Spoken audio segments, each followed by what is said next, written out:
Today we're going to talk about how to make sure we're targeting the customers but actually really reaching them. But before we start, let's examine a few examples. So here are the customers we're leaving behind. Let's say I created this amazing plan that goes out to 100% of my customers. I'll always have a portion of the customers who are opted out, and I need to think what's the best way to reach those customers. It's true that most of my customers are opted in and receiving my emails, but however, in many cases, they might ignore the form of communication I chose to use. So they either don't go inside their promotion folder in Gmail, or they just swipe out the push notification they just received without even looking at it. In many cases, my customers will only respond to campaigns that are sent during the work days. So sending weekend campaigns to these customers won't have any impact at all. And let's say my customer is opted in, he sees my email, I sent it in the right time. However, I chose to use free shipping rather than a discount, which is what he really appreciates. Bottom line, even though it seems like I'm reaching all my customers, I'm only left with a part of them that are actually touched. Today we're going to talk about how to combine between the right channel, the right timing, and the right promotion in order to actually reach 100% of my customers. The hard part will be to understand what is the right, but let's start. Okay, so how can we discover the right channel? Now, there are many direct and indirect ways to connect with our customers, but using all available channels comes at a price. So when we come to choose a channel, we need to consider its relative strength and weaknesses versus the other channels. Now, we usually take in consideration the cost, how expensive it is to connect with this customer with this channel. How much attention does it drive? Is it effective in driving my customer's attention? Its design options, how flexible can I get with the template that I send via this channel? And how intrusive it is, how irritating it might get for each one of our customers when connecting with this channel. However, the thing that we most need to consider, but we don't, is the customer's preference. Or better yet, where is our customers are most contactable, and what channel will best increase their likelihood to respond. Now, a research that was conducted recently shows that 51% of the US consumers respond better and are more loyal to brands that interact with them via their favorite media channel. At the end of the day, we don't want to put $1 million on a campaign with a channel that doesn't have enough impact. So let's see how we're following these 3 steps in order to get the preferred channel. The first step will be to collect the relevant data. I want to know everything that my provider knows. Like, I want to be able to measure my customer's response based on the channel that I use. So for each one of my campaigns, I want to know each customer to what campaigns he opened, clicked, or unsubscribed from. Now, once I have the data, I want to design a test, a credible test that will enable me to compare between the different channels. So for that, I will have to create a similar environment, for example, sending out the same promotion on the same day of the week. This week with one channel, on the following week with another channel. So that way I can understand to which one of the channels my customer responded better. Now, while conducting all these tests, I want to also make sure that I'm generally analyzing each one of the channel and customer's response to it. For example, if we take a customer that did not open 4 SMSs in a row, what is his likelihood to open the next one?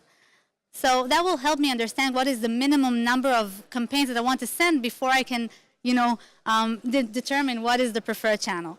If you want to hear more about testing and optimizing, the next session is with Yochai and Tal about test, improve, and repeat. So that can be very interesting for you.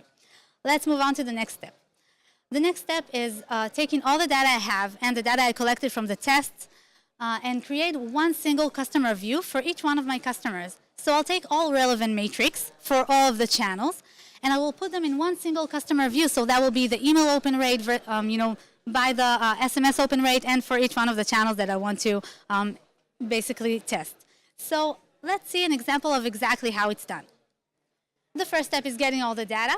After I get all the data from my providers, I can put it in one table in this structure. That will be all campaigns sent out to all customers by date, by channel, and most importantly, if they've responded or not. Now, a response can be either an open or click of this campaign. It can also be an actual transaction, if the customer actually came and purchased or made a deposit, for example. After I have all the data, I have the data structure. I start sending out campaigns, channel by channel. and based on the test that I've planned, of course. So I'll send the first campaign, second campaign, and so on. For each one, I will test if my customer responded or not to each one of the campaigns. And I will make sure to send enough emails or enough communication based on the channel, based on what I've determined before. We recommend sending at least 4 communication when sending out these campaigns. Now, after I do that, I can calculate the response rate, which will be the number of response divided by the number of campaigns that I send out. I will do the same for all the channels that I want to test, of course. Here, for example, we have also email and direct mail. And then I will be able to structure it in a single customer view. So for this customer over here, I have the SMS response rate, email response rate, direct mail response rate, and so on. But the main purpose is to create the preferred channel after all. So here is SMS, but let's see how we actually decide what it's going to be. So to determine that, we can go with open click rate. We can choose the preferred channel as the one with the highest open or click rate. For example, over here we have a customer that opened more communication from web push than it did with other channels. So that will be his preferred channel. We can also go with response rate in actual transaction. A customer that we communicated in one channel. For this example over here, it's push notification, and this channel made him come and purchase more than other channels did. But we recommend actually to use the combination of both. The response will be defined by either open or click, or either an actual transaction to make sure that we're covering all exposure of the customer. Now, in the real world, we know that you don't always have all the data that you need from your providers. I mean, it should be quite easy to get, but sometimes it's just not possible in the way that you want to use it. So we can still optimize our communication and still use a preferred channel based on data that we do have or we can collect.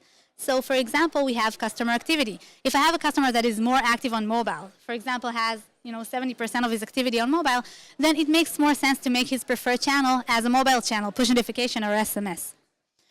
We can also conduct a survey. Now, a survey is, actually asking the customers, what is your choice? What do you prefer? But we do need to keep in mind that not always the customer choice is, the channel that they best respond to. So we'll have that as a note.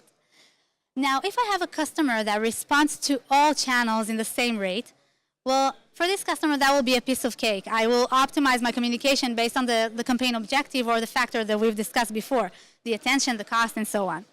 And if I have a customer that does not respond at all, if you have a lot of customers of those, that will be a great opportunity to, consider adding an additional way of communication, adding another channel. So now that we understood what channel we're going to use for each one of my customers, I now need to ask myself when. When is the right timing to send that communication? So what you see here is a heat map. You see the different hours and the different days, and we're going to use this to categorize my customers' activity and basically the activity distribution between the different times of day. Now, an activity can be either opening an email or a login, but it can also be actual activity. So in order to have a simpler approach, I can divide my weekdays to my weekdays to work days and weekend, and I can also split my times of day into 3: morning, afternoon, evening, and night, just to have a simpler approach. Now with a heat map, I can straight see that you probably don't see the different numbers inside, but you can see that most of the customer's activity is concentrated in the weekdays during the morning.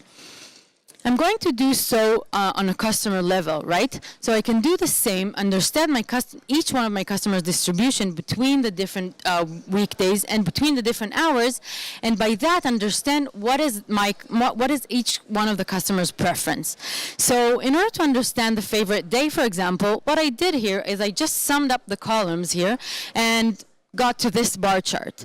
This is the activity distribution by weekday for a specific customer. I see that Thursday is his day with his most activity. I see that also Tuesday is a highly active day, but I also see that the weekends are fairly weaker. So for this customer, my preferred day will be Thursday. I'm going to do the same for the activity distribution by the times of day. And as I said before, I'm just going to split it into 3. So morning, afternoon, and night. I see that for this customer, over 45% of his activity was done in the morning. Okay, so for this customer, the preferred timing will be morning. Now we need to keep in mind that in some cases I'll have preferred timing based on different channels. So for each channel, different preferred time.